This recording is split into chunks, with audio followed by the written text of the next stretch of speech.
Bonjour tout le monde, merci d'être venus si nombreux à cette première édition Eneduo T-Sedge 2021, édition webinar. Les circonstances nous mettent dans cette situation. J'aurais comme vous préféré de faire ce webinar au soleil avec une pause café et une discussion de vive voix. Voilà, donc nous devions de vous accompagner, ce que nous avons essayé de faire au mieux sur 2020, et de vous accompagner encore et vous apporter le lot de nouveautés via ce média. Donc c'est un média qui va se démocratiser. Nous allons l'utiliser de plus en plus afin de venir vers vous le plus souvent possible parce que c'est une situation qui est un peu compliquée pour tout le monde. On a tendance à s'éloigner. Donc, j'ai demandé à mes équipes d'être très présentes par le biais des supports numériques. Donc, aujourd'hui, pour cette édition, le format sera d'1h30. Comme on vous l'a dit, on va essayer de respecter dans le timing parce que par le biais des vidéos, il est beaucoup plus compliqué de faire des sessions trop longues. Et puis bon, on a tous du travail. Alors certains d'entre vous sont sur leur lieu de travail, d'autres sont à leur domicile. Ça, c'est les nouveautés de la situation et du télétravail. Donc sur cette journée-là, vous êtes déjà connectés. Nous avions 100 inscrits, qui était le maximum sur ce séminaire. Donc je vous remercie chaleureusement de vous être connectés. Donc ce qui prouve que vous êtes restés fidèles à nos activités, donc autant sur les sociétés Synergis qu'Altodome. Et ça, je voulais vous en remercier. De notre côté, sachez que nous ne comptons pas les heures parce qu'on a vécu la situation comme vous. Voilà. Il y a des nouveautés donc au sujet de la paye sur 2021. Nous allons le découvrir juste après mon introduction. Je voulais vous présenter l'équipe qui va m'accompagner sur ce webinaire. Donc, tout d'abord, vous avez Maxime Mamère, à qui j'ai demandé d'être présent, en fait, de nous accompagner sur cet événement. Maxime, qui est responsable de zone export chez Sedge, donc l'éditeur est avec nous aujourd'hui. Alors, pour les conférenciers, je vous ai autorisé à activer vos caméras et vos micros. Donc, vous pouvez mettre des caméras. Donc, Alice nous a rejoint dans l'espace, Félix François dans la salle de réunion et Maxime Mamère. Normalement, je ne sais pas si vous m'entendez. On t'entend, vous avez les micros voilà. qui sont autorisés en activation. Alors, excusez-nous, c'est la première aujourd'hui en mode webinar.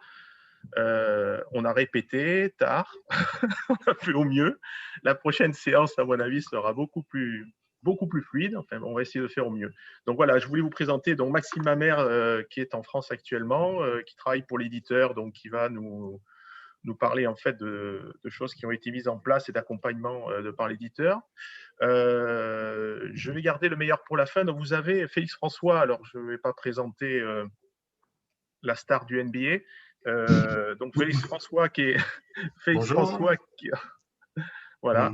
Donc Félix François, je ne vais pas vous le présenter. Je travaille avec lui maintenant depuis au moins 25 ans. C'est un spécialiste en paye qui peut vous accompagner. Vous l'avez sûrement déjà eu sur le sujet. Il n'est bien sûr pas seul, hein, il y a toute une équipe de paye. Sachez que s'ils ne se sont pas là aujourd'hui, c'est bien parce qu'ils sont en train d'effectuer des paramétrages dont on va vous parler. Vous êtes au courant sur vos logiciels de paye, sur lesquels on a une deadline qui est assez courte. Et pour la fin, je voulais vous présenter, alors je n'allais pas dire la petite dernière parce que ça va faire réducteur et péjoratif, je ne me permettrai pas. Donc, je voulais vous présenter Alice Carrère. Alors, Alice Carrère qui vient de rejoindre nos équipes récemment. Vous aurez très bientôt contact avec Alice parce qu'Alice a une activité transversale au sein de nos sociétés.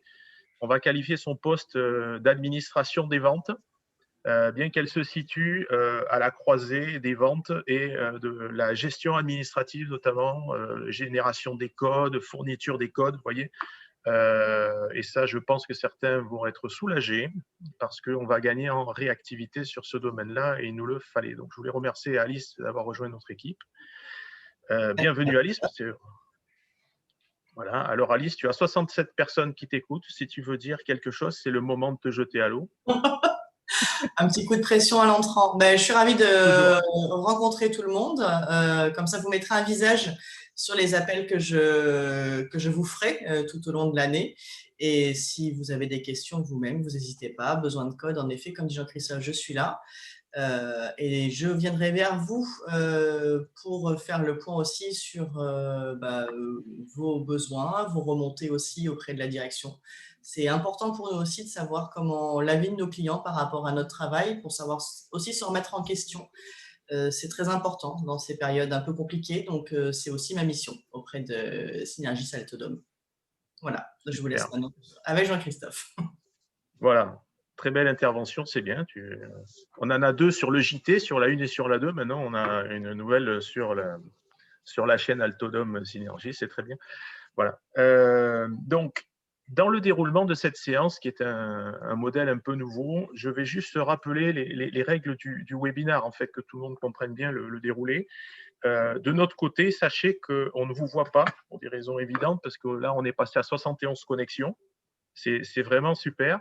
On ne vous voit pas, donc on travaille à l'aveugle. C'est un exercice de style auquel, personnellement, je ne suis pas habitué, parce que j'ai été formé pour travailler avec des personnes physiques en face et pas un ordinateur. Donc, je vois les connexions, je vous imagine, la plupart d'entre vous, je vous ai rencontrés. Voilà, donc lorsqu'on n'a pas vos réactions directes, vous verrez qu'en bas de votre écran, vous avez un onglet où il y a marqué Q et R. Alors, Q comme question et R comme réponse, jusque-là, c'est assez intuitif. Si vous avez des questions à poser, je vous invite à les poser par là, parce que ces questions vont arriver. On n'aura pas matériellement le temps de répondre en temps réel sur un format d'1h30, parce que ça, on n'aurait pas le temps et ce ne serait pas le sujet. Je ne suis pas fermé à avoir des suggestions. Si vous envisagez par la suite de dire, écoutez, on a posé des questions, alors on va y répondre en différé, mais si vous voulez dire, bah, tiens, ça serait sympa d'organiser une conférence de questions, par exemple, toutes les semaines, tous les 15 jours, alors là, on est complètement ouvert, pourquoi pas, on vous met en live avec un consultant. J'ai pensé à ça, je me suis dit, ça peut être une occasion d'échanger, de répondre aux questions en temps réel, tout type de questions. Donc, si vous êtes intéressé, vous le demandez par le biais des questions-réponses et c'est Alice, de l'autre côté, parce qu'on n'a pas une intelligence artificielle, on a vraiment une intelligence réelle derrière qui vous répond directement sur les questions-réponses. En cas d'urgence, il faut prévoir l'urgence parce que ce matin, j'en ai balayé quelques-unes. Vous avez une petite main pour lever. Alors, l'urgence, ça peut être quoi? Ça peut être une déconnexion, malheureusement. Je ne travaille ni chez Orange ni chez SFR. Donc, on est lié par un petit fil jaune qui part de mon ordinateur parce que tout est piloté de là. Voilà. Donc, c'est ce que je vous demande de respecter. Il n'y aura pas d'échange verbal. On va vous dérouler donc un webinaire. Donc, je vois que les connexions se stabilisent. Donc, tout le monde est là. Je voulais une dernière fois donc, vous remercier d'être venus donc, si nombreux à ce webinaire. Donc, nouveauté 2021, donc édition webinaire, la présentation des intervenants donc, est faite. Nous allons donc pouvoir passer. Voilà, donc normalement on a chronométré, il y a 5 secondes entre le moment où je change ma page et le moment où elle s'affiche chez vous. Vous allez me dire si c'est le cas. Ouais, vous voyez, on n'a pas dormi beaucoup cette nuit. Voilà, donc au chapitre donc aujourd'hui sur les nouveautés. Tout d'abord, donc c'est Félix François qui va gérer la partie présentation de la paye et des nouveautés. Donc Félix vous montrera des nouveautés, notamment au niveau des importations des taux AT. Ensuite, la partie nouveautés déclaratives 2021. Donc c'est l'actualité. En ce moment, vous voyez nos consultants vous appeler, planifier des rendez-vous. Alors ne soyez pas inquiets si certains n'ont pas encore eu des rendez-vous. Ça va s'accélérer parce qu'on nous a encore donné les dernières mises à jour. Donc, on préfère tout faire ça d'un seul coup. Donc, les nouveautés déclaratives 2021, mise à jour légale, pourquoi, quand et comment, vous saurez tout avec Monsieur François. Ensuite, des améliorations fonctionnelles, bien sûr, sur la version Sage 3.1 qui ont été mises en place. Un retour et des nouveautés sur les indemnisations maladie, parce qu'il y avait beaucoup de questions sur le sujet. On a jugé utile de revenir dessus.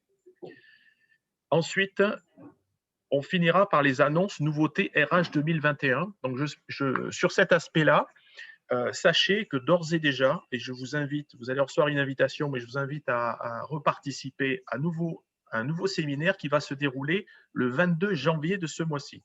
Donc, nous n'avions pas matériellement le temps de faire un webinar suffisamment court avec l'ensemble de ces informations. Donc, il a été décidé de le séparer en deux. Déjà, pour vous libérer, je vous laisser donc sur 1h30 consacré que sur la paye et les nouveautés paye. Il y a déjà un webinar planifié le 22 janvier qui sera spécifique à la présentation donc, des nouveautés 2021 RH. Donc, ce sont les nouveautés RH liées autour de la paye. D'accord? Donc, Sage Espace Employé, Sage Démat RH et Sage BI Reporting. D'accord? Sage BI Reporting que vous connaissez déjà, mais qui est un produit qui a évolué, d'accord, et qui vous permet d'ores et déjà de bénéficier de nouveaux états au niveau de la paye. Mais Monsieur François vous en parlera. Mais de suite, je donne la parole à Maxime Mamère au nom de l'éditeur Sage. Merci. Merci beaucoup Jean-Christophe. Écoutez, d'abord, je suis extrêmement ravi de voir toute cette mobilisation et tous les participants de nos clients Synergis et Altodom. Évidemment, une grosse part de frustration parce que je crois que c'est le premier web event que nous faisons avec les équipes Synergis et Altodom, et d'habitude on est sur place. Donc j'avoue que là, il y a une vraie frustration, surtout en plein mois de janvier à Paris, où j'aurais préféré être sur place pendant une semaine. Voilà, écoute, merci Jean-Christophe pour l'invitation. On voulait surtout partager avec vous la mobilisation, comme l'a aussi dit en introduction Jean-Christophe, la mobilisation aussi de Sage auprès de nos clients, auprès de tout notre écosystème. L'année 2020 a été évidemment extrêmement compliquée pour tout le monde. Si vous êtes avec nous aujourd'hui, c'est que malgré tout, vous avez réussi à tenir le cap. Et on a lancé une grosse campagne d'accompagnement durant l'année 2020 et qu'on va bien évidemment continuer sur 2021. Je sais pas, JC, c'est toi qui as la main sur les slides. Et donc, voilà, déjà, je pense, je ne sais pas si la slide d'après pourra être lancée avec la courte vidéo. Mais voilà, pour toute l'équipe du pôle international se joint à moi pour vous souhaiter tout le meilleur et notre accompagnement sur 2021. Alors, est-ce que tu penses qu'on la verra ou pas? Normalement, oui. Tu dois avoir un petit bouton play en bas, je pense. Non, elle est repassée sur l'autre.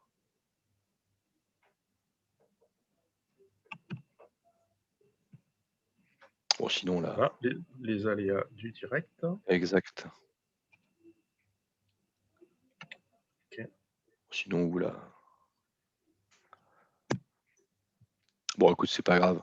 On avait fait on vous la mettra à disposition éventuellement, sinon sur le site. On avait fait une petite vidéo en équipe avec tout le pôle international, toute l'équipe qui nous accompagne et qui est présent au quotidien auprès de vous. Voilà, un rappel juste en intro aussi, mais rapidement sur un espace dédié lié évidemment au Covid. Donc vous avez sur l'espace, sur le site sage.com /fr toute une page liée au dispositif que nous mettons en place et à l'accompagnement que nous pouvons vous apporter autour du coronavirus. Donc, on vous invite bien évidemment à aller sur le site. Vous avez plusieurs thématiques qui sont abordées, le télétravail, bien sûr, toute la partie sociale et paye.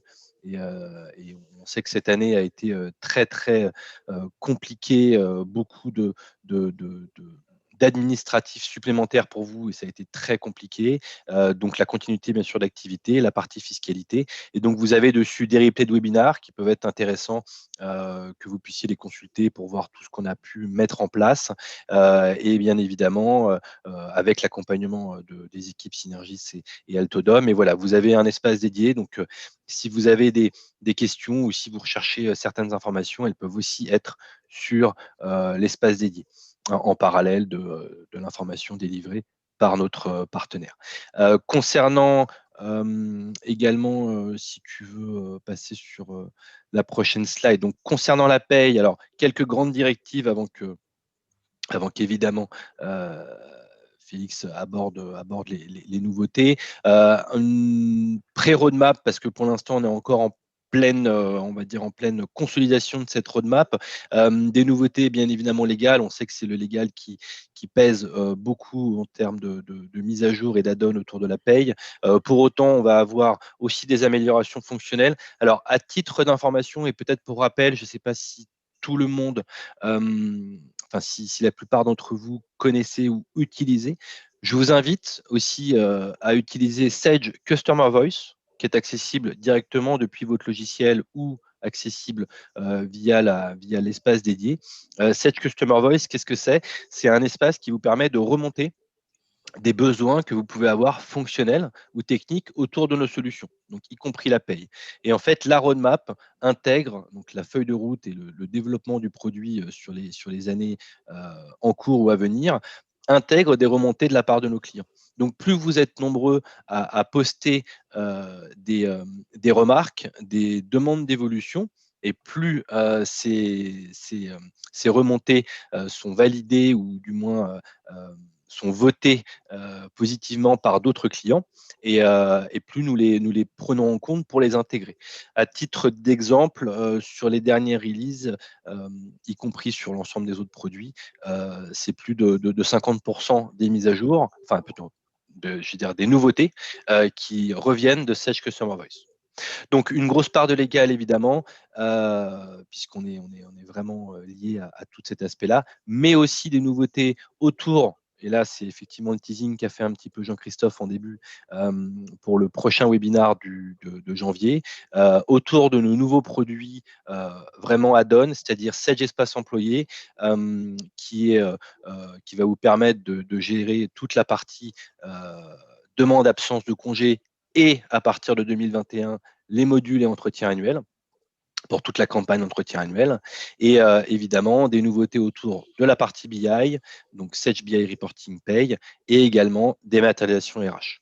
Le gros virage cette année va être de vous accompagner encore plus en termes de mobilité, de pouvoir vous apporter des solutions facilitatrices pour pouvoir utiliser vos produits en toute facilité, que vous soyez évidemment dans vos locaux ou également à distance, surtout en ce moment. On va dire une dernière information qui est là encore un peu on va dire une part de teasing ou d'avant-première, si tu veux passer sur les prochaines slides. Nous lançons en 2021 un nouveau produit autour de la paye qui va être une solution qui va être 100% cloud. Donc, qui va s'appeler Sage Business Cloud Pay. Je pense que tu dois l'avoir sur la slide d'après. Il y a un problème d'affichage sur les slides, les slides du début. Bah écoute, c'est pas grave, tu peux directement enchaîner, je pense, sur la. T'as pas les.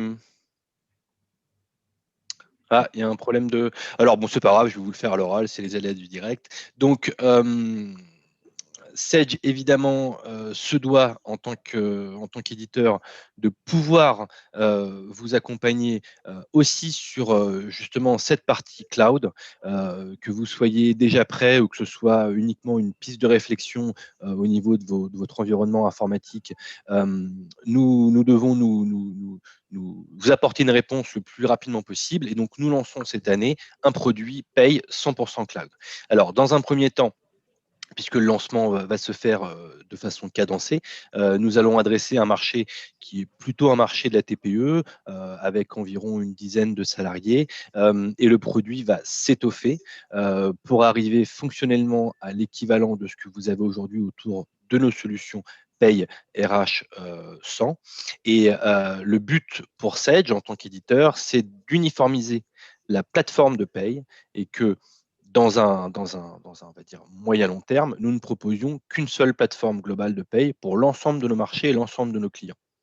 Que vous soyez un client, là je pense qu'il n'y en a pas dans la salle, mais si vous avez des confrères ou des sociétés à côté qui utilisent aussi bien, par exemple, des produits ciel que des produits moyennes et grandes entreprises. Donc, le but demain, c'est d'avoir une plateforme unifiée sur la paye, qu'on puisse vous apporter 100% de mobilité, 100% de travail collaboratif et surtout qu'on puisse vous apporter une solution qui vous permette de vous alléger le plus possible la notion de traitement administratif, de mise à jour légale et que tout cela soit directement intégré sur une plateforme globale qui soit vraiment 100% cloud. Donc, un petit peu de teasing pour l'année. Je pense que nous aurons l'occasion, avec les équipes de Synergis et d'Altodom, dans le courant du 2021, je pense, peut-être même vous faire un webinar dédié sur le sujet dès qu'on aura, des avancées sur le produit et dès qu'on aura un fonctionnel qui sera en adéquation avec vos attentes. En tout cas, merci. Moi, je reste là. À présent, on espère bien. Ah bah non, bien sûr. Et puis surtout, n'hésitez pas, je croise les doigts pour qu'on puisse revenir très bientôt, même si aujourd'hui je sais qu'on peut déjà revenir, mais bon, les directives du groupe ne nous le permettent pas pour le moment, mais on pousse pour revenir sur le terrain et revenir à votre rencontre parce que vous nous manquez beaucoup, aussi bien à Synergis Altodom que vous, chers clients. Merci beaucoup. En tout cas, merci beaucoup, Maxime. Donc, de savoir que l'intégrateur est avec nous, qu'on se bat tous. On n'est pas si loin que ça de la métropole. On a les informations plutôt vite et en temps réel. Donc, en tout cas, je te remercie d'avoir été avec nous là. Tu restes là, bien sûr, parce que la suite est aussi intéressante. Tu vas apprendre plein de choses. Tu vas voir avec M. François. Non, mais ça, je le connais, donc je ne me fais pas de soucis. Et puis, de toute façon, on consultera les questions-réponses. Ah ben voilà, je vois que la régie s'amuse. 2021 a bien… Voilà. Ils sont encore dans la soirée. D'accord. Ok, donc je vais me faire retirer cette paire de cordes de suite. Voilà, ok. Donc nous enchaînons, on va enchaîner donc avec dans le vif du sujet, hein, avec les nouveautés donc sur la paye. On reprend donc en chronologie ce que je vous ai présenté dès le début. Je vais donc passer maintenant la parole à Monsieur François. D'accord. Félix, ton micro est activé. C'est bon pour moi. Tu m'entends ? Voilà, c'est parfait. Je désactive le mien pour éviter les échos. Désactive ton partage aussi. Voilà, j'arrête mon partage. Voilà. OK. D'accord, je vais activer le mien.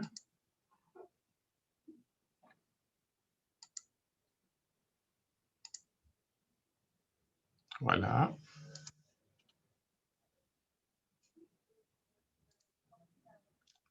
Voilà, OK. Merci JC. De rien. Merci Maxime. Bon, mais JC, désolé pour les cornes. Je pensais que ça allait bien chez toi, mais bon. Une de perdue, 10 de retrouvée. Oui, on va régler ça en privé. Hein. Bien. Alors, donc, merci à tous, à toutes d'être présents avec nous. Donc, je vais vous présenter un petit peu les nouveautés de cette mise à jour 2021. D'accord? Mise à jour obligatoire pour pouvoir déclarer nos DSN en fin de mois, parce qu'il y a beaucoup de nouveautés concernant les informations qui sont transmises. Voilà. Donc, avant tout, une petite introduction donc, concernant les prérequis système. Donc, pour les postes clients, donc, ça n'a pas changé. On est toujours sur du Windows 8.1 ou du Windows 10. Et pour le serveur, le prérequis est du Windows Server 2012 et supérieur. La version précédente pouvait encore fonctionner sur du Windows Server 2008, mais ce n'est plus le cas. Donc, pour les serveurs qui restaient en 2008, pour ceux pour lesquels on avait l'information, on a demandé à ce qu'ils soient mis à jour en 2012 ou supérieur.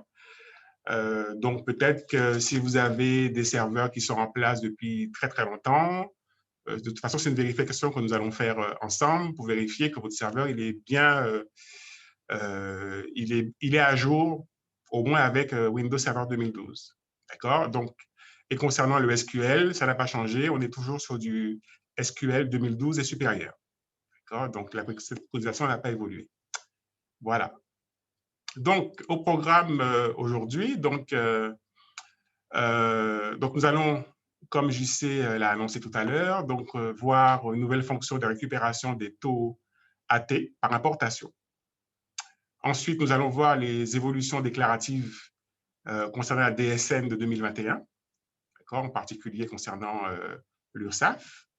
Ensuite, nous verrons quelques petites nouveautés de paye et nous ferons une démonstration sur la saisie des arrêts avec une nouvelle fonction d'indemnisation maladie, c'est-à-dire le maintien de salaire programmé sur une période avec différents taux. Voilà. Donc, la page suivante. Voilà. Donc,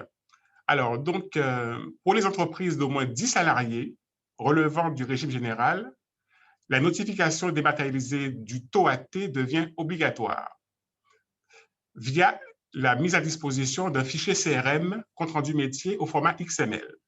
D'accord?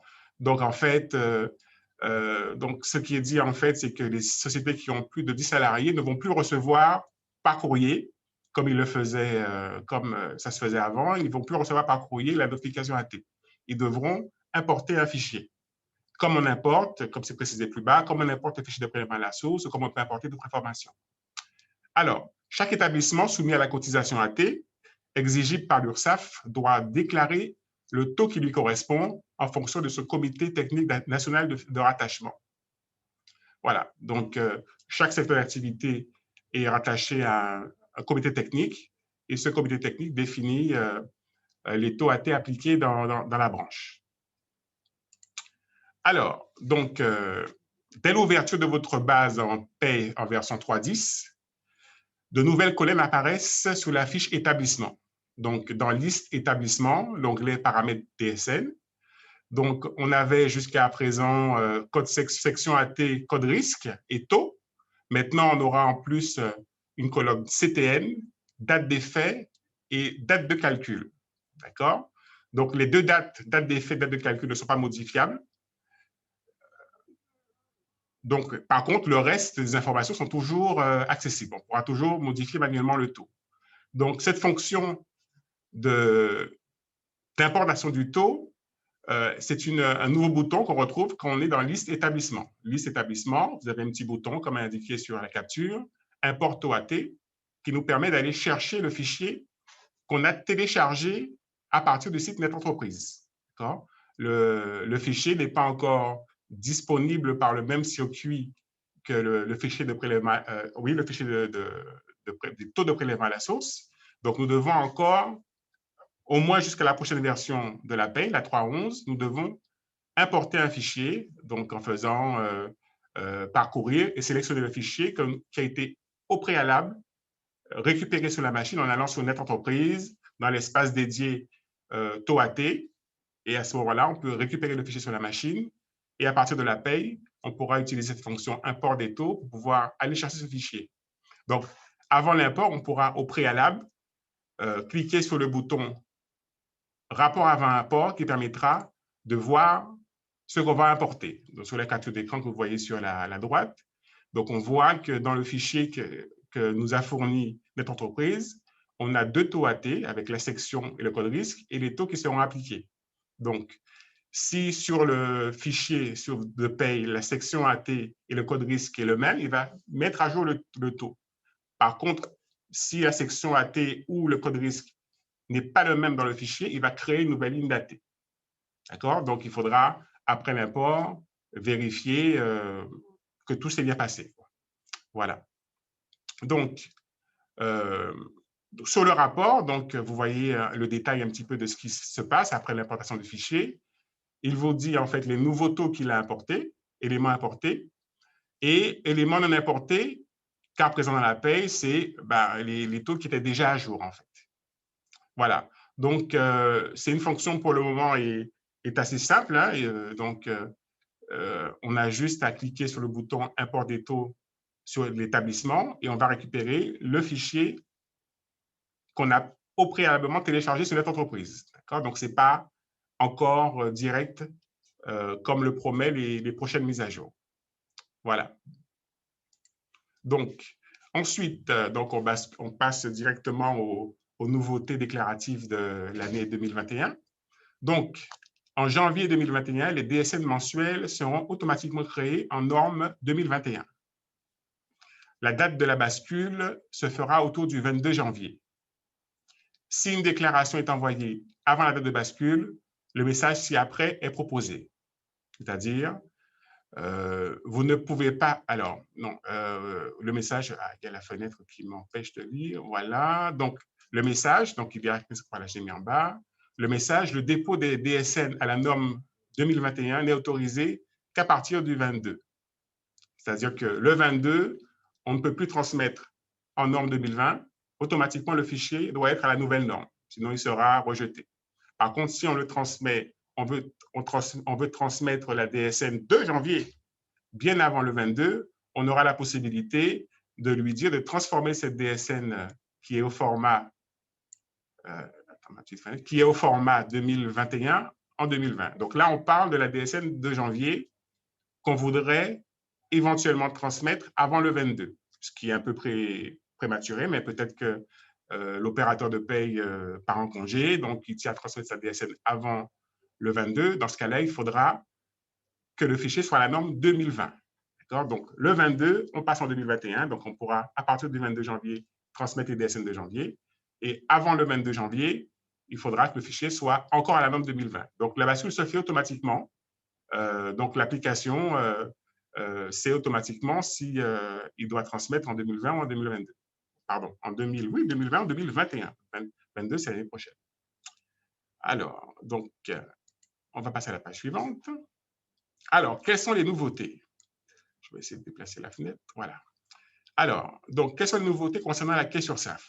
Donc, les blocs 78, 79 et 81 évoluent. En fait, c'est les blocs dans la DSN qui permettent de déclarer certaines cotisations. Donc, pour pouvoir comparer les montants de cotisations individuelles au code CTP des blocs 23.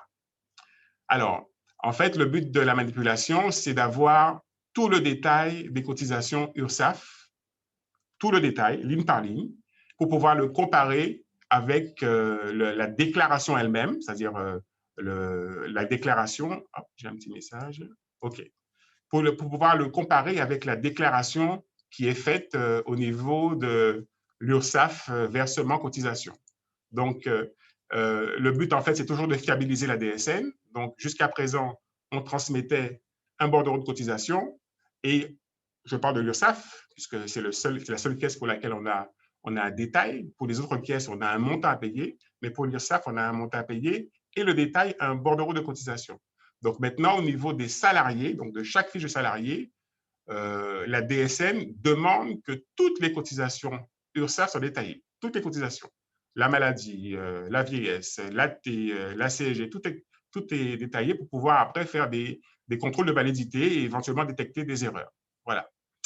Alors, sur la base du plan de PSEDGE, environ 50 rubriques URSSAF sont concernées.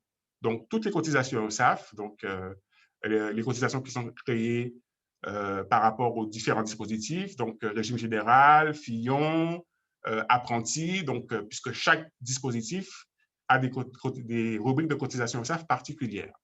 Donc, toutes ces cotisations vont devoir être configurées pour pouvoir, à partir de janvier, être détaillées dans la DSN, ce qui n'était pas le cas jusqu'alors.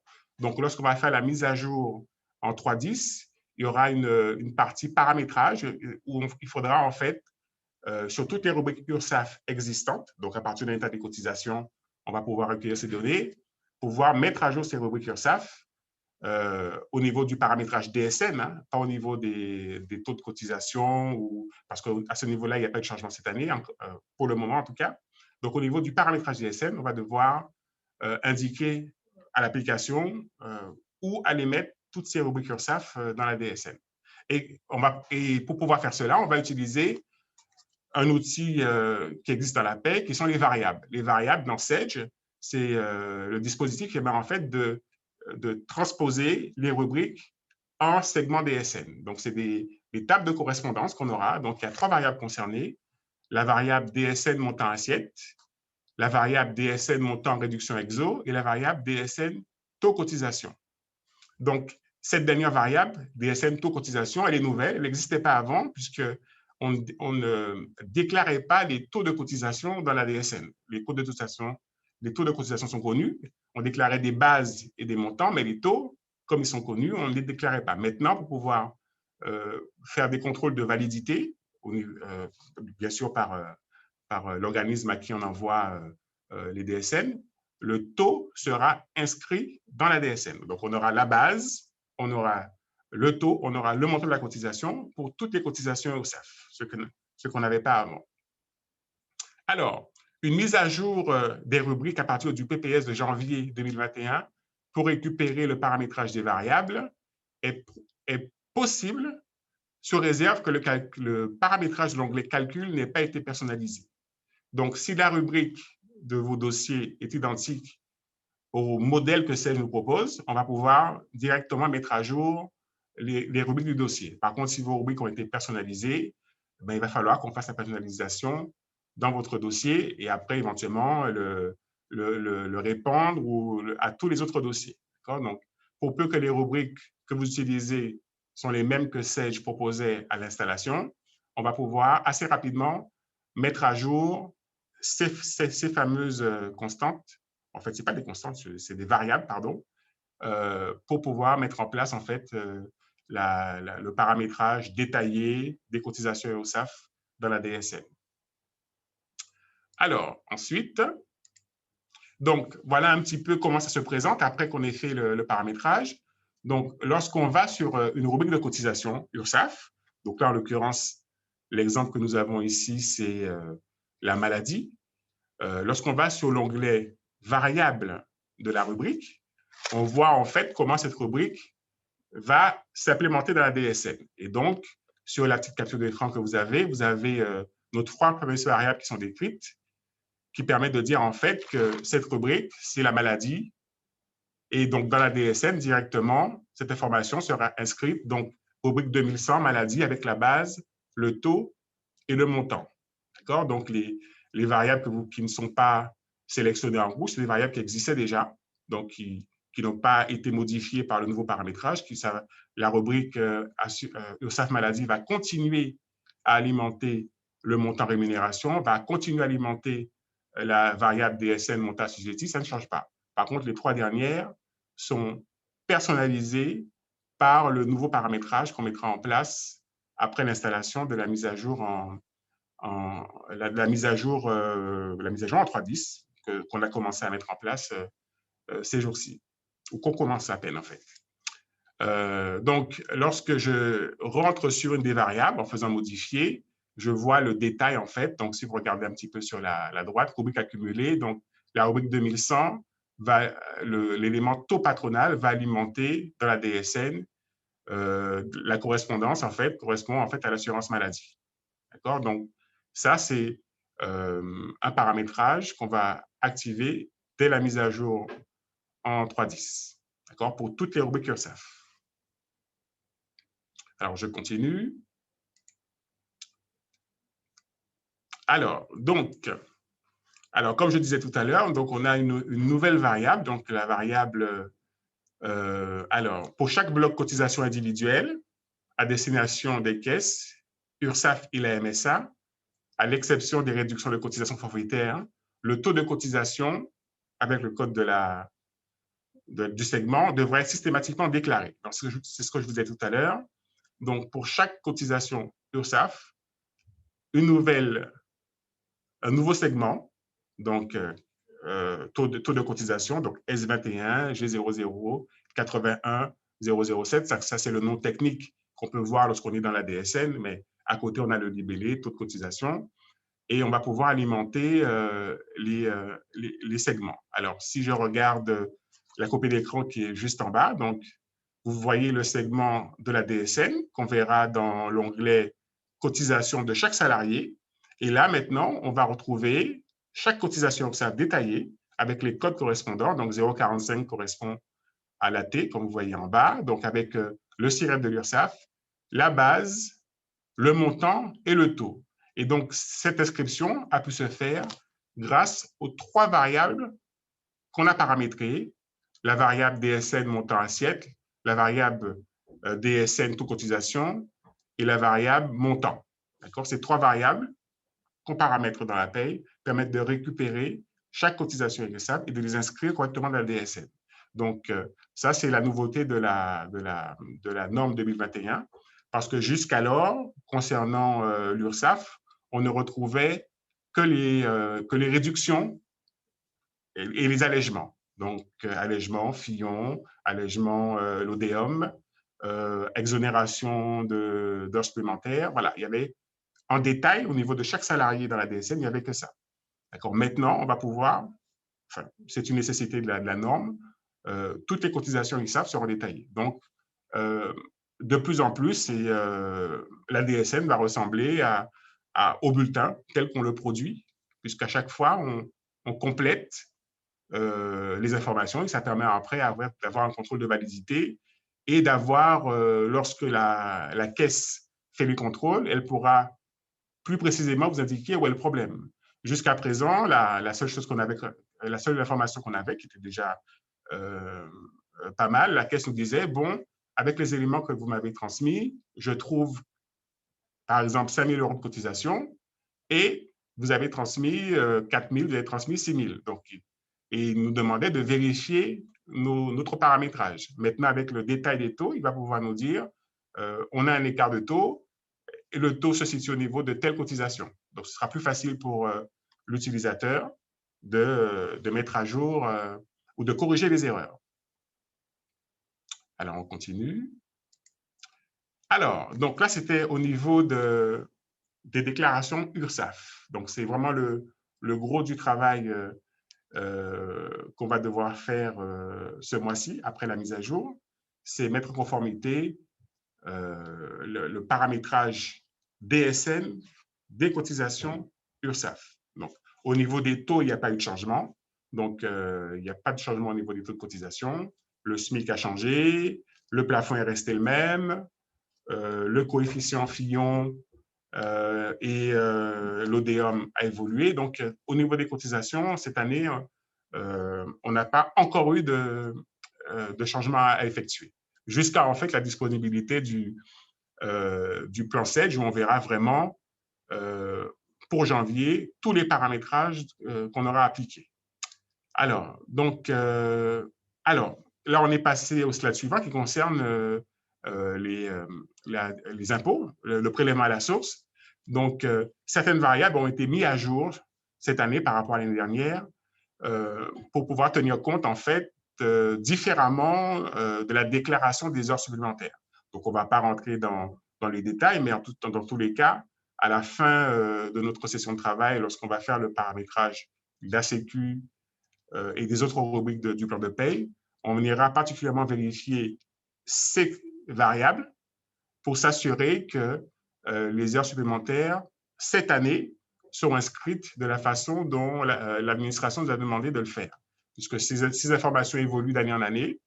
Donc là, par exemple, on a le net imposable, DSN rémunération imposable. Donc, on doit le déclarer d'une façon, on doit inscrire les heures supplémentaires d'une façon à l'intérieur. Donc, ça a évolué depuis 2-3 ans, ça a évolué à quelques reprises. Donc là, ils nous ont indiqué la façon dont, en 2021, ils voulaient qu'on déclare ces 4 variables. Donc, c'est un pense-bête que nous avons pour pouvoir, après le paramétrage, vérifier qu'on a bien pensé à celle-là. Donc, ça concerne des informations qu'on déclare aux impôts pour le prélèvement à la source. Ensuite, alors, donc, à part ces éléments conséquents, donc nous avons la DGFiP souhaite que le montant des heures supplémentaires exonérées, encore les heures supplémentaires, soit connu des salariés.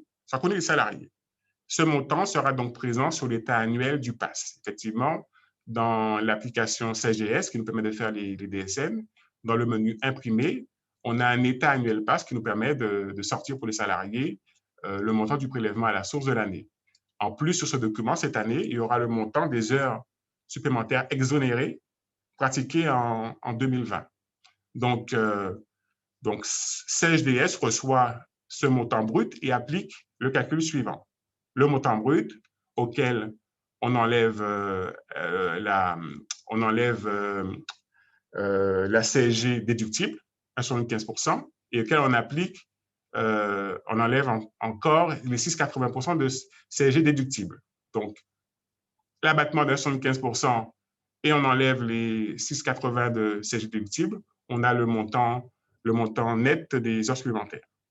Alors, particularité pour le montant de 2020. CEGDS récupère le montant de ce cumul sur la DSN de janvier 2021 pour l'intégrer sur l'état annuel PAS de 2020. Donc, comme c'est un état qu'on sort de manière postérieure, donc CEG a trouvé cette astuce pour pouvoir, dans la DSN de janvier, inscrire une zone qu'on va pouvoir récupérer et la mettre sur le document. C'est juste un petit truc que CEG a mis en pratique. Voilà. Donc, on continue. Alors, donc, c'était de manière succincte et résumée, parce qu'il y a d'autres petits changements, mais plus anecdotiques concernant la DSN. Mais comme c'est un lot de modifications que nous faisons, donc je vous ai un petit peu montré les plus importants. L'URSSAF, les modifications concernant les déclarations à faire pour les impôts. Donc là, on va parler d'une... et là, pour le coup, on va aller dans la paye.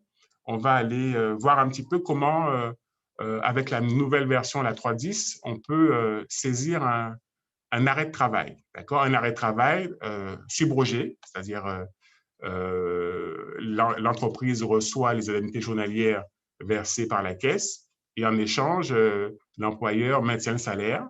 D'accord? Donc, c'est la subrogation. Et sous cette subrogation, comme c'est un exemple d'arrêt de travail maladie, on va devoir calculer le prélèvement à la source et des IJSS, parce que les IJSS sont soumis au prélèvement à la source durant les 60 premiers jours de maladie. D'accord? Les autres arrêts, maternité, AT, c'est dès le premier jour, mais les IJSS maladie, c'est pendant 60 jours. Donc, elle continue, bien sûr. Hein, c'est une maladie 60 jours, ce n'est pas plusieurs maladies. Une maladie sur une période de 60 jours, on doit prélever le prélèvement à la source sur ces IJ, conversés à l'employeur. Alors, donc, je vais passer sur la paye. Alors, je vais passer sur la paye. Alors, hop.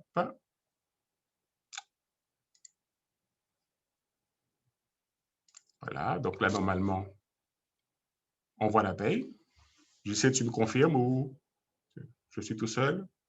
Bon, je pense que ça va. On voit la paye. C'est bon, JC? Pour moi, de mon côté, on le voit bien. Oh, OK, merci. OK, donc voilà. C'est parfait. Merci. OK. Donc, on est sur la paye. Donc, on peut, juste à titre d'information, pour l'importation du taux, donc c'était liste, établissement, et là, j'ai un nouveau bouton Import au PAS qui me permet de télécharger le fichier que j'ai récupéré sur cette entreprise. Voilà, donc c'est pas très compliqué. Alors, les variables, bon, on va aller sur, comme c'est, je crois que le dossier est déjà à jour, je vais aller sur la 2100. Voilà. Liste rubrique, je clique sur la rubrique, je vais sur l'onglet variable pour voir le paramétrage des variables concernant cette rubrique. Je vois nos fameux trois variables, DSN montant, donc, alors, DSN, donc c'était assiette, réduction, et il nous manque cotisation. Et donc, mon dossier, je n'ai pas mis à jour la variable de cotisation. J'espère que je ferai un peu mieux chez vous, mais là, dans mon dossier d'essai, je n'ai pas mis à jour toutes les variables. OK, donc on a assiette, on a réduction exo, mais il nous manque la variable DSN, taux cotisation, pour que le taux se retrouve dans la DSN. D'accord? Bon, j'espère que je ferai un peu mieux chez vous. Hein. OK, alors, donc, concernant l'arrêt de travail, donc la nouveauté, donc, on a la possibilité de saisir des arrêts dans l'application. Alors, donc, saisir un arrêt ne veut pas forcément dire qu'on fait la subrogation. Hein. On peut saisir un arrêt qui permet de faire la déclaration directement à partir du logiciel, mais dans la paye, on paramètre l'effet de la saisie de l'arrêt qu'on a configuré. Donc, arrêt ne veut pas dire forcément subrogation. Arrêt, j'ai une maladie, même si c'est pas subrogé, je saisis un arrêt maladie, ça me permet d'avoir la retenue sur le bulletin et je peux faire la saisie, je peux après transmettre cet arrêt, même s'il n'est pas subrogé. Mais l'exemple que nous voyons ensemble, c'est les améliorations que j'apporte régulièrement, c'est dans le cas d'un arrêt maladie qui est subrogé. C'est-à-dire que l'employeur reçoit les IJ et il y a un médecin de salaire et on voudrait en plus que l'application calcule les IJ, le prélèvement à la source sur les IJ pendant les 60 premiers jours et qui s'arrête tout seul, que je n'ai pas à suivre, comme jusqu'à présent, je n'ai pas à suivre la période de fin de prélèvement de ce prélèvement à la source. Alors, je vais faire un petit arrêt. Donc, alors pour saisir un arrêt, je vais dans le menu arrêt de travail. Donc, ça ne change pas. Donc, peut-être je vais sélectionner un salarié d'abord, voir un petit peu qui est-ce que je vais prendre. Alors, je vais aller je vais prendre par exemple, tiens, je vais prendre Duval Thierry. Alors, je vais rentrer dans son bulletin, voir un petit peu ce qu'il y a. Bon, bulletin classique, salaire mensuel, une prime d'ancienneté, les cotisations URSSAF qui n'ont pas changé, c'est un bulletin Fillon, de la CSG, bon, OK, bulletin classique. OK, alors, je vais aller dans arrêt de travail. Donc c'est gestion arrêt de travail ou arrêt de travail dans la barre d'outils. D'accord? Donc, je saisis l'absence en amont du bulletin. Je vais le saisir dans le module arrêt de travail et il va se retrouver dans le bulletin. Comme ça, je n'ai pas deux saisies à faire. Donc, je fais un petit plus pour créer un arrêt et je vais saisir la fenêtre de l'arrêt qui va consister à saisir la période et le salarié, le type d'arrêt. Alors, salarié, donc on a dit qu'on prenait Duval, je crois. Oui, Duval. Je cherche par nom, je peux taper par matricule ou comme je veux, Duval. Je choisis le type d'absence. Donc là, l'exemple que nous choisissons, c'est l'absence maladie. D'accord? Et donc, je vais rentrer la période d'arrêt du salarié. Donc, on va dire 1er janvier 21 au 16, par exemple. D'accord? Donc, date de validité, 16 janvier. Dernier jour travaillé, il prend le premier jour ouvré avant le début de l'arrêt. Donc, premier jour ouvré avant le premier, c'est le 31. Il propose par défaut, bien sûr. Date de reprise, premier jour ouvré après le 16. Donc, ça aussi, c'est par défaut. Donc, type d'arrêt initial. Donc, je crée un arrêt et je vais dire que c'est un arrêt qui est subrogé. Félix? Donc, dans ce cas, oui? Oui, excuse-moi, il y a juste un intervenant qui demande si tu peux aller un tout petit peu plus lentement sur les onglets. Parce que comme il y a un petit temps de latence. D'accord. Quand tu cliques d'un onglet à l'autre. Bon, comme je viens juste de commencer, je vais juste reprendre et je vais aller un peu moins vite. Sur le message. Donc, je vais saisir un arrêt de travail. Donc, je vais aller dans arrêt de travail, dans la barre d'outils ou gestion arrêt de travail. Qui doit être, voilà, ici. D'accord? Bon, généralement, on prend la barre d'outils. Donc, arrêt de travail. OK. Donc là, j'ai la liste des arrêts qui ont été précédemment saisis. D'accord? Et donc, je vais rajouter un arrêt supplémentaire. Donc, je vais faire un petit plus, créer un arrêt. Et donc, j'ai ma fenêtre de saisie. Donc, sur la fenêtre, je vais rentrer le matricule, je vais rentrer le type d'arrêt, dans nature d'absence, et la période. Donc, on va commencer par le salarié. Donc, Duval, on avait dit. Hein. Enfin, j'avais dit. Je ne vous ai pas consulté, mais bon. Ah, OK, Duval. Oui, c'est bien lui. Donc, nature d'absence. Donc, le type d'arrêt, maladie, maternité, accident de travail, paternité. Donc, l'exemple que nous faisons, c'est un arrêt maladie. Voilà. Et donc, je vais rentrer la période d'arrêt que le médecin a indiqué. Donc, 1er 01-21, on avait dit jusqu'au 16 janvier. D'accord? On prend un exemple dans le mois en cours pour pouvoir voir, que je puisse vous montrer le résultat avec les différents critères que j'ai mis en place. Bien sûr, l'arrêt peut être ça peut dépasser un mois. Alors, bien sûr. OK. Donc, date de validité 16 janvier. Donc, Date du dernier jour travaillé, 31/12, premier jour ouvré avant le 1er, qui est le début de l'arrêt. Date de reprise prévue, le 18, qui est le premier jour ouvré après le 16. Donc, c'est des zones qui sont bien sûr modifiables. Donc, type d'arrêt initial, parce que bien sûr, je pourrais faire après une prolongation de cet arrêt. Et donc, je vais cocher. Donc, ça, c'est la partie importante qui va nous permettre de déclencher tout ce qui suit. Donc, je vais cocher la période de subrogation, la période légale de subrogation ou la période conventionnelle de subrogation dans l'entreprise. Donc, on va supposer qu'un salarié peut être subrogé pendant 3 mois et puis après, il rentre dans notre cas. Donc, on va indiquer la période légale. On ne colle pas forcément à la date de l'arrêt, pas forcément du 1er au 16. Moi, je pratique chez moi la subrogation sur une période de 3 mois, ben, je vais rentrer les 3 mois. Ce qui n'est pas dire qu'il va être absent 3 mois, bien sûr.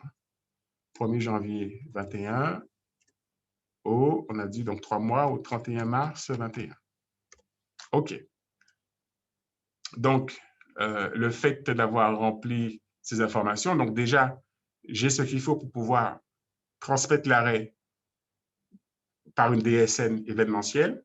D'accord? Comme je transmets une DSN mensuelle en fin de mois, lorsque je fais un arrêt de travail, je le transmets. Donc, je le transmets. Donc, il y a un délai. C'est-à-dire que quand je fais la subrogation, je peux le transmettre quand je veux. Au plus tard, à la fin du mois. Si je ne fais pas de subrogation, l'arrêt que j'ai créé, je dois le transmettre dans les 5 jours.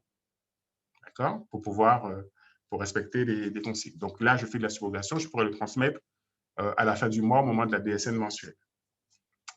Alors, donc j'ai rempli les zones. J'ai un onglet IJSS qui va se compléter de quelques informations. Donc là, en l'occurrence, nombre de jours de carence sur SAF, enfin SS, 3 jours. Donc, nombre de jours indemnisés, 13 jours. Donc, ça fait 16 jours d'absence en tout. Donc, bien sûr, on compte en calendaire. Hein. Donc, et nombre de jours soumis au prélèvement à la source, 13 jours. Donc, c'est là où il commence à faire le suivi du nombre de jours qui sera soumis au prélèvement à la source, à concurrence de 60 jours calendaires. D'accord? Donc, ce qui veut dire 57 jours indemnisés. Bon. Alors, donc, c'est tout ce que j'aurai pour le moment, puisque le reste sera alimenté par les données qu'il va prendre dans le bulletin. Alors, donc, je fais OK. Et donc, j'ai créé un arrêt pour M. Duval, d'accord, du 1er au 16, 13 jours indemnisés. Donc, type d'arrêt I pour initial, reprise anticipée non. Voilà. Donc, cet arrêt, avant même de faire la fiche de paye, je pourrais, par le bouton DSN arrêt de travail, le transmettre pour pouvoir déclencher le traitement de l'arrêt par les organismes. Donc là, je n'ai même pas encore fait de bulletin. Je ne sais pas si, enfin, j'ai prévu de faire de la subrogation, puisque je l'ai indiqué en génération de l'arrêt, mais je n'ai pas encore fait le bulletin, mais je peux déjà transmettre l'arrêt, puisque les données vont être récupérées dans les DSN qui ont déjà été transmises, puisque les IJSS font référence aux 3 derniers mois qui ont été transmis. Ben, les 3 dernières DSN sont déjà envoyées, donc la caisse pourra récupérer les données qui lui permettent de calculer l'indemnité journalière grâce aux DSN précédentes que j'ai déjà envoyées. Alors, donc, maintenant que j'ai fait l'arrêt, je vais dans le bulletin voir le résultat qui a été configuré, parce que le résultat, c'est en fonction du paramétrage qui a été mis en place. Alors, dans le cas, pour pouvoir faire la démonstration du maintien maladie, j'ai indiqué à l'application que je vais faire un maintien à 100% pendant 10 jours et un maintien aux 2/3 pendant 5 jours. Donc, ça fait 15 jours indemnisés et après, je ne fais plus de maintien. Donc, en réalité, c'est une période beaucoup plus longue. Je fais le maintien à 100% peut-être pendant 60 jours et puis ensuite, pendant 60 jours, je fais le maintien à 2/3. Mais pour pouvoir tout voir sur un mois, dans le paramétrage, j'ai dit maintien à 100% sur 10 jours. Et puis après, je le marque, après, au 2/3 sur, ça veut dire 66% sur 5 jours. Et puis après, à partir du 15e jour, je n'indemnise plus, c'est-à-dire je ne fais plus de maintien. Alors, donc, je vais aller dans le bulletin pour voir un petit peu le résultat. Donc, conformément, bien sûr, au paramétrage qui a été mis en place. Hein. Alors, je rentre sur le bulletin de M. Duval. Donc là, je retrouve l'arrêt de travail que j'ai saisi. Donc, je les saisis dans le module arrêt de travail et ils se reportent après sur le bulletin.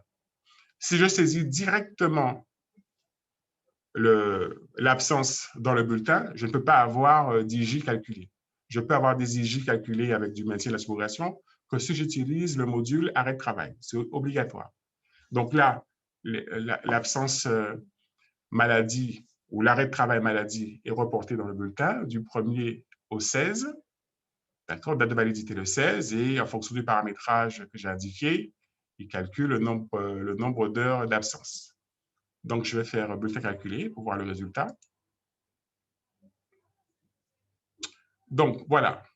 Donc, ça, c'est un bulletin typique d'une subrogation avec maintien de salaire. Donc, j'ai l'absence maladie de 80 heures. Donc, j'ai fait une absence en heures. Je l'ai laissé en heures. J'aurais pu le faire en jour aussi pour coïncider le maintien en jour. J'ai laissé l'absence en heures, donc 80 heures. Donc, 80 heures, c'est 80 heures divisé par 7.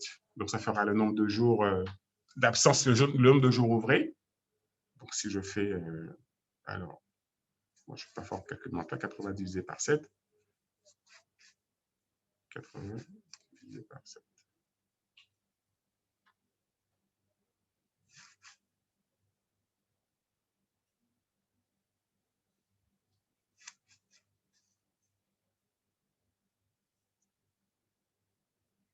Alors, c'est bien.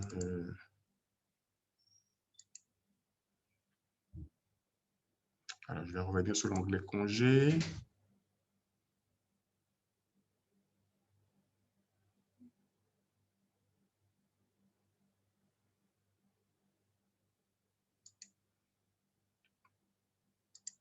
Alors,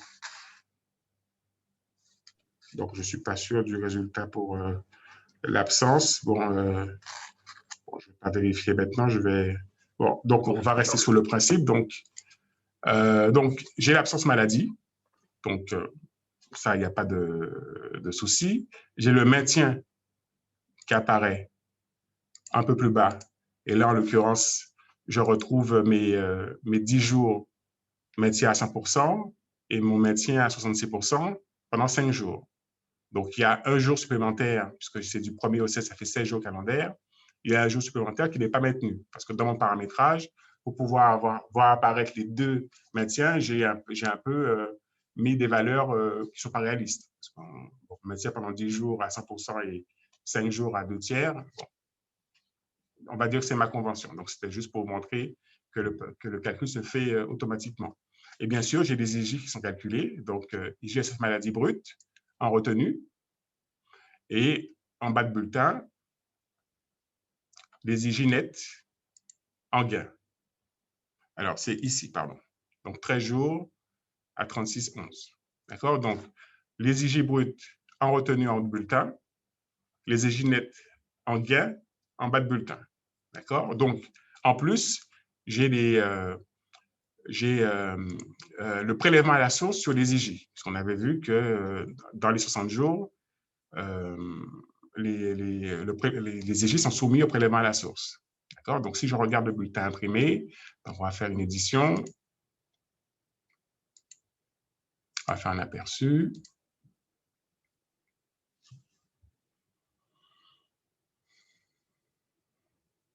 Donc j'ai mon absence. D'accord? J'ai les IJ qui diminuent le brut du montant des IJ qui sont versés par la caisse, donc qui ne sont pas soumis à toutes les cotisations, puisqu'ils sont versés par la caisse va prélever de la CSG dessus. Donc, je les enlève en brut pour ne pas les soumettre à cotisation et je les reverse en bas de bulletin, avant CJSS, en bas de bulletin, maladie, je reverse en net, c'est-à-dire sans la CSG et CRDS des revenus de remplacement. D'accord? Voilà. Et j'ai mon maintien que j'ai paramétré, donc 10 jours à 100% et 5 jours à 70%. D'accord? Donc, comme je vous disais tout à l'heure, dans l'exemple, j'ai tout réduit à un mois pour qu'on puisse voir apparaître les deux lignes. Mais normalement, comme je vous disais, donc, le maintien à 100%, c'est sur une période beaucoup plus longue, hein, c'est qu'un mois et au fur et à mesure, c'est dégressif. D'accord? Donc, en bas de bulletin, donc, j'ai mon prélèvement à la source. Donc, comme je n'ai pas importé de fichier de prélèvement à la source, il utilise le barème des Antilles, hein, c'est-à-dire à partir de 1 600 € de net imposable, on a 0,5 et puis ainsi de suite. D'accord? Donc là, comme je suis autour de 1 600 €, il a appliqué le barème Antilles de 0,5%. D'accord? Le même taux qui est appliqué au montant des IJ. D'accord? Puisque les IJ sont soumis au prélèvement à la source. Voilà. OK.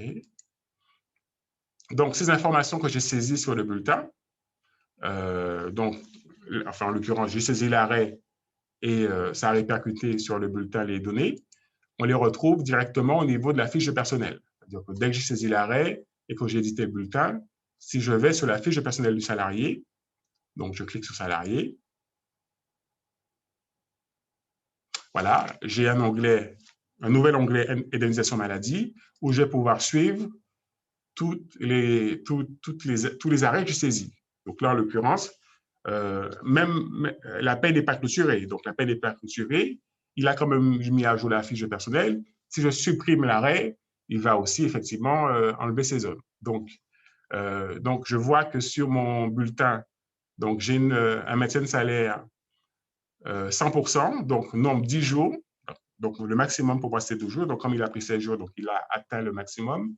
Et il reste 0 jours à soumettre au maintien. D'accord? Puisque j'avais dit que c'était 10 jours maximum à 100%. Et puis après, je bascule, je bascule aux 2 tiers. Donc là, ensuite, donc ça, c'est la première ligne.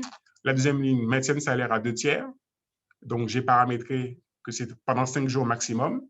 Donc, il m'a indiqué que j'ai mis 5 jours et il ne reste rien. Donc, si je sais si l'arrêt de travail est prolongé, ben, je n'aurai plus de maintien sur mon bulletin, puisque j'ai atteint le maintien maximum que j'ai paramétré dans la paie. Donc, c'est-à-dire 15 jours, 10 jours à 100% et 5 jours aux 2 tiers.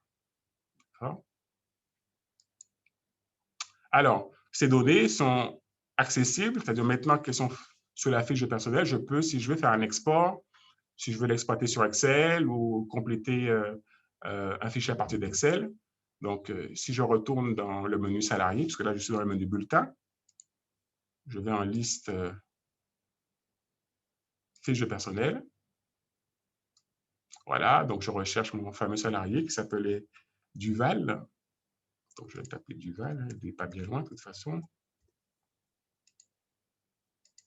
Voilà, donc je peux faire clic droit, je peux faire indemnisation maladie et pour pouvoir éditer les données de la fiche de personnel. Donc, je vais le faire pour, en l'occurrence, je vais laisser ça, hop, je vais faire OK.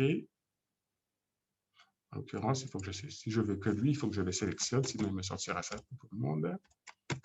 Voilà, matricule.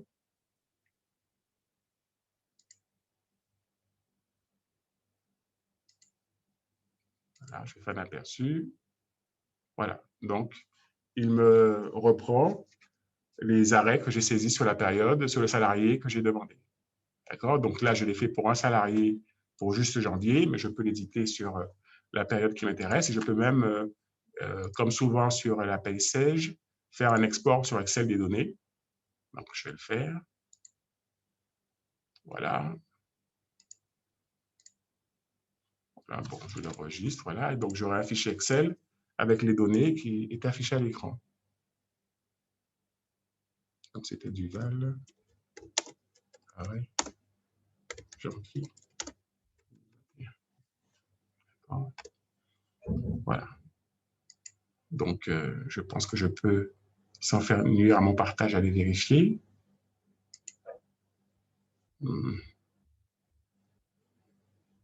Alors, je ne suis pas sûr.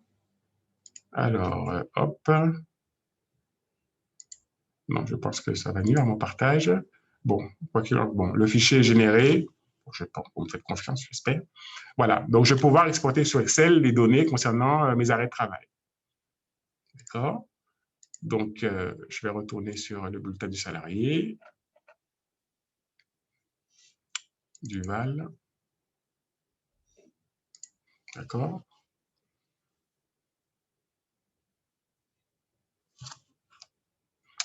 Alors, OK, l'absence, le maintien, d'accord. Les IJ. Alors, il manque quand même une ligne. Alors, c'est parce que j'avais peut-être fait des manipulations. Il manque la déduction du net. Parce qu'en fait, lorsqu'on fait la subrogation, on fait en sorte que le salarié touche le même salaire qu'au préalable. Et il y a une ligne, la 815, qui permet en fait de... Alors, peut-être que les manipulations précédentes, je vais la vérifier celle-là, la 815 au 8150. Je remonte, donc ça, c'est toutes les rubriques qu'il y a dans le bulletin. Oui, elle est là et pourtant, on a dû je vais la supprimer et la remettre parce que normalement, elle doit se déclencher. Donc, parce qu'il manque une rubrique dans le dispositif qui doit apparaître. C'est celle qui permet de conserver le net. On va voir un petit peu s'il y a... J'ai dû faire une manipulation peut-être sur ce salarié précédemment. On va voir. Donc, il fait une paie à l'envers pour déterminer le net que le salarié aurait dû avoir. Et normalement, il doit compléter dans le brut. On va voir le résultat. Donc là, il travaille. Donc, ça veut dire qu'il fait quelque chose en plus de tout à l'heure.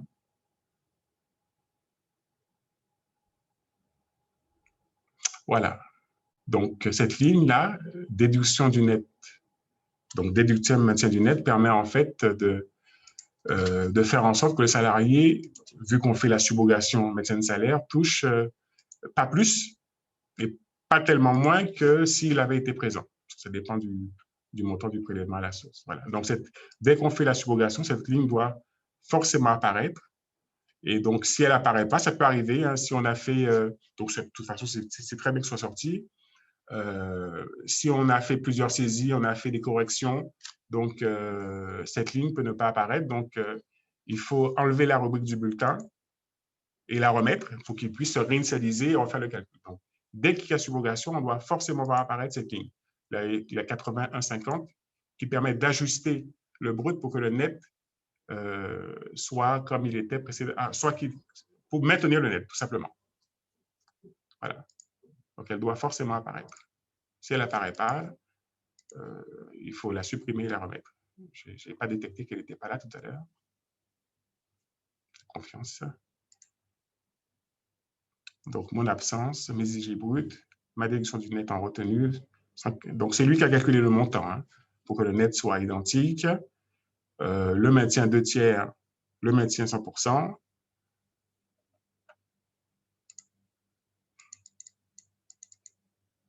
Et des IG.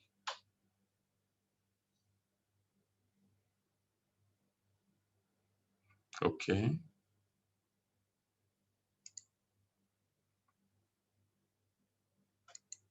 Voilà. Donc là, c'est simplifié. Bon, il y a beaucoup de cas particuliers qu'on peut prévoir. Donc là, c'était juste pour vous montrer le principe de saisie. Parce que la saisie doit rester simple et c'est le paramétrage qui a été fait derrière en fonction des cas que vous avez, puisque l'employeur peut pratiquer une carence. Il y a une carence de 3 jours pour la Sécu. Dans la convention de l'employeur, il peut y avoir une carence à configurer. Donc, il y a beaucoup de petits détails en fonction de la convention qu'on peut implémenter. Donc, voilà pour, en gros, les nouveautés essentielles de l'application. Donc, il y a d'autres petites choses. Donc, bon, on a fait une sélection, hein, puisque le but, ce n'est pas d'être exhaustif. Juste, oui. Félix, je me permets d'intervenir. Alors, on a une déferlante de questions sur ce chapitre-là, qui est relativement, entre guillemets, technique. Bon, à premier abord, parce qu'il y a beaucoup d'écrans, en fait, qui s'enchaînent. Je veux rassurer donc les personnes qui ont posé des questions. On va bien entendu répondre aux questions. Il est prévu en fin de séance de pouvoir répondre aux questions principales. Là, il y a des demandes de simulation, notamment au niveau de la subrogation. Étant donné que c'est un sujet qui est assez pointu, Oui. Et qu'on met en place, je pense, Félix, on pourrait proposer de faire Non, un mais petit le but, en webinaire, fait, un webinaire sur 15 ou 20 minutes à programmer ce ne avec sera le pas 15 ou client 20 minutes. Hein. ou une Ça, demi-heure. les IJ, c'est quand même, si on organise un webinaire, il faut le faire bien. Alors, par Alors, contre, donc, le but, en fait, de la manip, c'est de voir que c'est possible pour que, lors de la mise en place de la mise à jour, si le besoin, le client veut le mettre en place, il sait qu'on peut faire des paramétrages supplémentaires. tout à fait. Voilà. Tout à fait, donc, tout à fait. Donc, le but, c'est pas d'être exhaustif, hein, c'est juste de voir le principe de fonctionnement. On saisit l'arrêt et en fonction du paramétrage qu'on a mis en place, il y a du maintien qui est programmé sur une période à différents taux. D'accord, ok. Donc, on réfléchira. On va voir sur peut-être pas faire une séance d'1 heure, mais peut-être refaire un focus sur ce volet-là, parce que lorsqu'on le met en place chez les clients, ça peut paraître peut-être un peu compliqué, alors que ça ne l'est pas quand on est dedans. Mais lorsqu'on le met en place, il y a quand même un travail qui est fait par rapport à la convention d'analyse. Hein. On ne le met pas en place en 2 minutes. Hein. Il faut vraiment descendre en fait ce que prévoit comment on dit ça, la convention collective. Voilà. Tout à fait, d'accord. Voilà. Donc voilà, donc je vois des questions qui continuent à s'enchaîner, donc on va revenir sur le sujet. Oui. Voilà, donc c'était en gros les nouveautés qu'on avait prévu de montrer ce matin. Donc s'il y a des questions, on peut peut-être regarder un petit peu ce qu'on peut traiter. Alors je te valide l'idée. Je vais pas faire vote à main levée parce que je peux demander à nos clients de lever, mais il y a déjà des validations pour pouvoir faire un webinar 15-20 minutes pour revenir sur le sujet. Non, pas 15-20 minutes, t'insistes, hein? Mon art demande du temps, hein? Bon, mais c'est toi l'artiste, donc voilà. Ouais, mais l'idée est lancée et voilà, je trouve super sur certaines thématiques sont à prévoir en 2021. Je suis désolé pour toi, Félix. Oui, tout à fait. Jean-Christophe, est-ce que tu penses aussi qu'il est éventuellement, si pour vous c'est possible, de prendre les questions et de faire un FAQ pour faire un retour par mail ouais. C'est prévu. C'est prévu, oui. Alice est en train de répondre en temps réel aux questions des clients. Donc, il est prévu de récupérer l'ensemble des questions, de répondre. D'accord. Mais là, on faisait un focus sur quelque chose quand même qui est un peu plus touchy, un peu plus compliqué. Technique, oui, voilà. Et que le déroulé du début. Et donc, forcément, ça déclenche une avalanche de questions, ce qui est tout à fait normal et compréhensible. Et c'est même volontaire, même, puisque c'est… petit voyou. Donc, voilà. Et donc, du coup, c'était l'idée de se dire pourquoi pas refaire un focus, effectivement, et l'élargir, parce que j'ai des demandes, du coup, oui, mais pourquoi il y a les IJSS, mais il y a des points comme ça particuliers. Ça n'empêche pas, je dirais, les mises en place que l'on fait, mais ça permet peut-être d'éclaircir le sujet, d'y voir plus clair pour la plus grande partie de nos clients. Donc, la question est en l'air. Ce ne sera pas 15 minutes, Félix, parce que c'est toi qui fais le travail. Donc, mais je pense que c'est quelque chose qu'il faut creuser. Voilà. Donc, je te laisse continuer parce que le timing est là. D'accord. Mais comme je te disais, au niveau de la paye, hein, j'ai fini hein, pour la présentation des nouveautés. On a fait le tour. Hein. C'est ce que j'avais prévu. OK, d'accord. Donc, je vais reprendre la main. Donc, je te laisse. Attends, je vais supprimer le partage. Alors, comme nous arrivons effectivement dans le dernier quart d'heure, donc Alice il y a quelques questions. Alors, sur le concept, comme je vous l'avais dit, on a quelques questions. Donc, je les ai en ligne. Et Félix va répondre. On a réservé une petite dizaine de minutes là-dessus quand même. Je vais quand même essayer de repartager la présentation de Sage, parce qu'on avait récupéré une demande de vidéo de la part de Sage. Félix, tu peux désengager ton partage? Alors, je ne l'ai pas fait, mon Dieu. Ah non, je sais que tu… attends. Arrêtez le partage, pardon. Voilà. Je sais que tu veux garder la parole. Tu prends goût maintenant. Donc, entraîne-toi. Voilà, entraîne-toi. Donc, moi, je revais sur ma partie webinar. Je revais sur ça. Attends, sur celui-là. Donc, j'ai vu passer des questions. Où se fait le paramétrage des jours de maintien? Ben oui, je vois la question. Voilà, tu peux répondre le temps que je cherche un partage. Non, ce n'est pas tellement que je vais répondre, c'est que le paramétrage, c'est le moteur. C'est-à-dire qu'il y a beaucoup de paramètres à mettre à jour. Donc, je ne peux pas directement indiquer une zone puisqu'il y a beaucoup de paramètres qui rentrent en ligne de compte. Mais lorsque on le mettra en place ou on le complétera, parce que certains clients utilisent déjà les arrêts de travail, mais cette partie maintien qui est nouvelle, on va pouvoir le configurer au moment de la mise à jour. Puisque là, jusqu'alors, le maintien, c'était le client qui arrêtait le moment où il faisait le maintien. C'est-à-dire qu'il devait suivre, avoir un fichier Excel pour suivre, bon, je fais le maintien pendant X temps, et lorsque le maintien n'est plus octroyé, arrêter de faire une intervention manuelle. Tandis que là, par rapport au paramétrage qui aura été mis en place, le maintien s'arrêtera directement ou passera au niveau de maintien différent. D'accord. Donc, OK. Non, je n'arrive pas à une question. Pourquoi la déduction du maintien se met en haut du bulletin? Ben, c'est comme ça. C'est-à-dire que le but, en fait, c'est comme on réajuste le net, on enlève dans le brut, voilà, on met à jour le brut, on modifie le brut, parce que c'est comme ça que c'est le mode de fonctionnement de la subrogation. La déduction est forcément au bulletin et la plupart du temps, c'est souvent une retenue. Voilà. Alors, je parcours rapidement comme ça certaines questions. D'ailleurs, j'ai répondu à 2 questions, mais c'était la même personne, donc très intéressé. Je note le nom.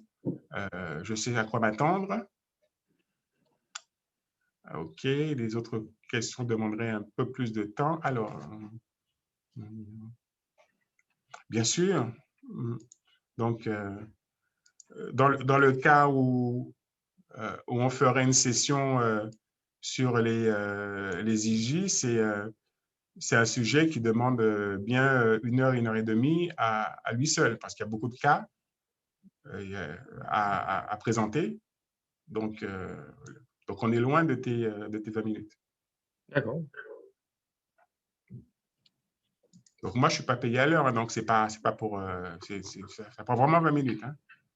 Ça ne prend pas 20 minutes, pardon.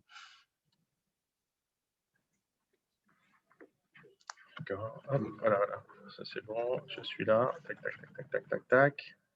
Voilà, je remets. Alors, oui, voilà. Donc, on va vous envoyer le PowerPoint, oui. Ouais.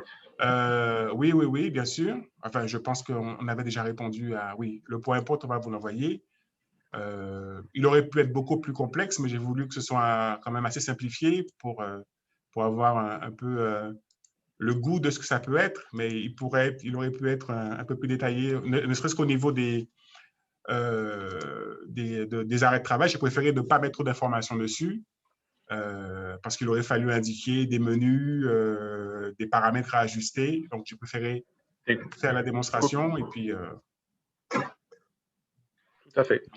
Bon, donc effectivement, donc pour répondre, j'ai essayé de lancer la vidéo, mais elle ne se lance pas malheureusement. C'est pas grave, on la mettra en partage sur notre… On la mettra en partage pour les clients parce qu'on a les coordonnées de tout le monde. Donc, une petite question. Oui. Alors, je réponds à une dernière question. Est-ce que c'est possible d'un paramétrage du taux de maintien? Est-ce que c'est possible de faire un paramétrage du taux de maintien en fonction de la durée d'ancienneté du salarié? Oui. Bien sûr, en fonction de c'est tout à fait prévu, ça aussi. J'ai une petite question innocente. Est-ce que, je ne sais pas s'il y a quelques clients qui veulent converser ou répondre, est-ce que vous avez l'habitude d'aller aussi sur le centre d'aide en ligne pour certaines questions? Parce qu'il y a pas mal de questions-réponses aussi qui sont indiquées sur le centre d'aide en ligne, aussi bien sur l'aide fonctionnelle ou technique. Donc, je pense que ça peut être aussi je peux le mettre en partage sur la conversation. Mais ça peut être aussi une première réponse, première question. Enfin, il peut y avoir des premiers retours dessus. Tu peux partager le centre d'aide en ligne de ta machine? Non, oui, moi je peux mettre le lien sur le…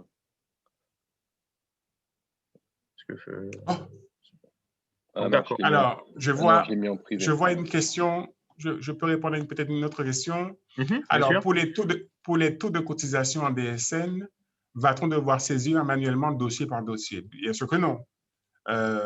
C'est automatique, hein, suite à la mise à jour. Et comme je vous disais, on reparamètre les rubriques URSSAF, donc avec plus ou moins de facilité en fonction du fait que la rubrique existait déjà dans le plan Sedge. Si c'est une rubrique qui existait déjà dans le plan Sedge, le numéro est le même que chez Sedge, on pourra directement appliquer le paramétrage pour que le taux de cotisation ressorte en DSN.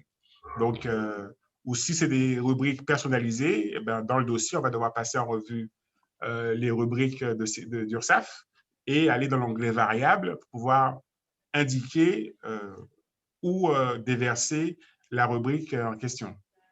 Donc, il n'y a aucune saisie.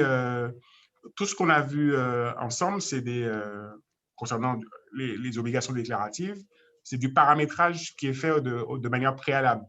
Il n'y a aucune saisie, aucune opération supplémentaire effectuée par l'opérateur de paye. Hein. D'accord. Donc, c'est du paramétrage, c'est du technique, quoi. Donc, juste, voilà, il est 10h32. On a commencé à 9h03. Voilà, donc on est dans le temps imparti. Juste une dernière question, Félix, Oui. qui me semble justifiée parce qu'il y a eu des nouveautés. N'y a-t-il pas une nouveauté sur la DSN concernant les travailleurs handicapés pour 2021? Alors, pour 2021 spécifiquement, non. Ça existait déjà en 2020. C'est-à-dire, c'est une zone de la fiche de personnel qu'on alimente pour indiquer si on a des salariés handicapés. Donc, c'est vrai que je crois que la Sécu a attiré l'attention de certains employeurs à ce sujet, mais la zone, elle est présente et c'est une zone qu'il faut activer si on a des salariés handicapés. Est-ce que la relance de la Sécu, c'était de dire vous n'avez pas de salariés handicapés, vous allez être pénalisé, ou est-ce que ça ne veut pas dire qu'il y avait une anomalie au niveau de l'application? Voilà, donc c'est une question. Beaucoup de demandes, puisque la Sécu a envoyé beaucoup d'informations l'année dernière, justement à ce sujet.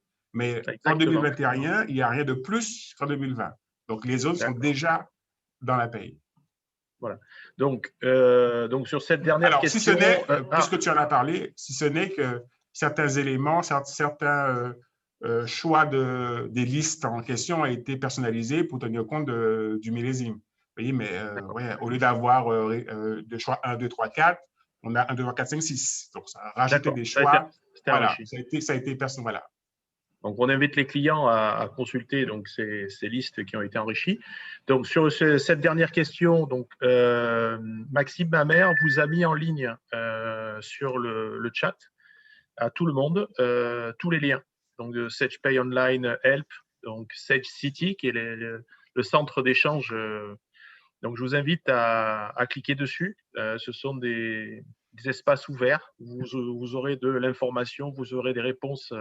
C'est un écosystème auquel nous avons accès aussi. Donc, je vous invite à vous connecter dessus. Voilà. Donc, ce webinaire est désormais terminé. Donc, je vous remercie encore d'avoir participé grandement. Nous étions presque 80 connectés. Je vous suis vraiment reconnaissant de vous être connectés. C'était vraiment un travail collectif. Je remercie Félix François, fidèle au poste, pour cette présentation. J'espère que les informations qui vous ont été diffusées vous seront utiles. Dans tous les cas, à très bientôt, très bientôt, parce que vous allez être contactés, pour ceux pour qui ça n'a pas été fait, pour les rendez-vous, pour mettre en place les nouveautés 2021 dont on vient de vous parler. Je tiens à remercier Alice Carrère pour son travail en tâche de fond, parce que je voyais passer les réponses aux questions. Donc, encore une fois, merci Alice. Donc, Alice, vous la retrouverez très prochainement au téléphone ou par mail pour les échanges donc, de codes de demandes diverses. Et je voulais remercier Maxime Mamère qui a pris sur son timing pour rester avec nous. Non, je suis là. Non, je plaisante. Qui était parti sous la douche et qui est revenu. Donc, en fait, voilà. Donc, je remercie d'être resté, Maxime. Encore un grand merci. Non, mais merci à tous les participants et puis merci aux équipes Synergie Saltodome. Merci JC pour l'invitation. Et puis rendez-vous au 22 pour pour la prochaine édition Ouais, sur les produits autour justement du noyau de paille.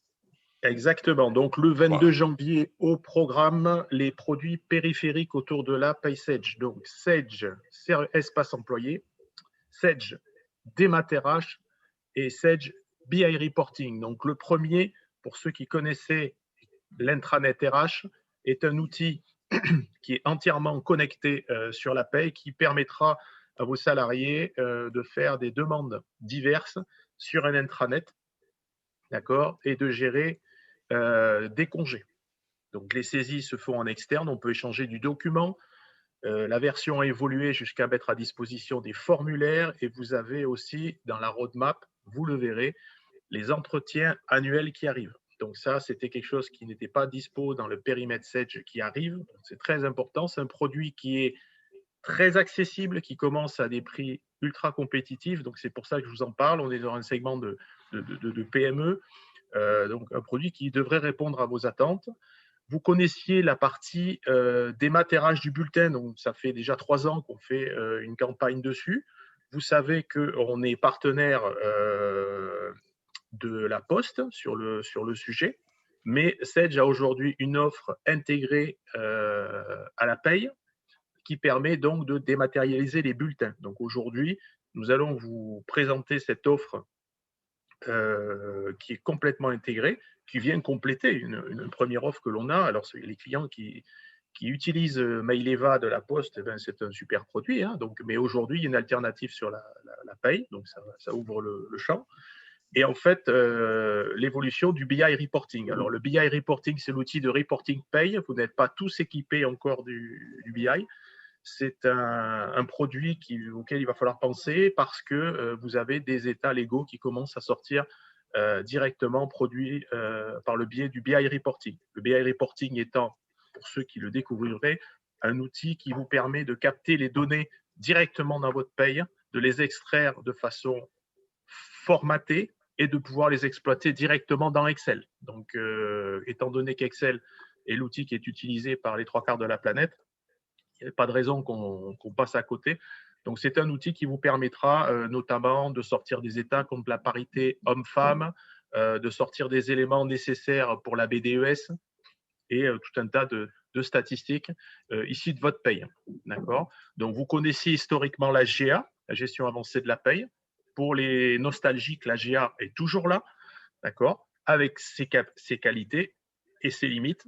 Le BI est un outil novateur qui va vous permettre de supplanter la GA. Donc, dès que vous passez sur le BI, vous n'utiliserez plus du tout la GA. Donc, je vous donne rendez-vous le 22 janvier. Les horaires seront les mêmes. Vous serez accompagné ce jour-là par Philippe Loïc, qui animera la séance. Pour lui, ce sera un baptême du feu comme pour moi aujourd'hui. Voilà, donc je vous remercie d'être venu présent et je vous dis à très bientôt. Merci beaucoup à tous pour votre participation. Merci Félix, merci JC, merci Alice.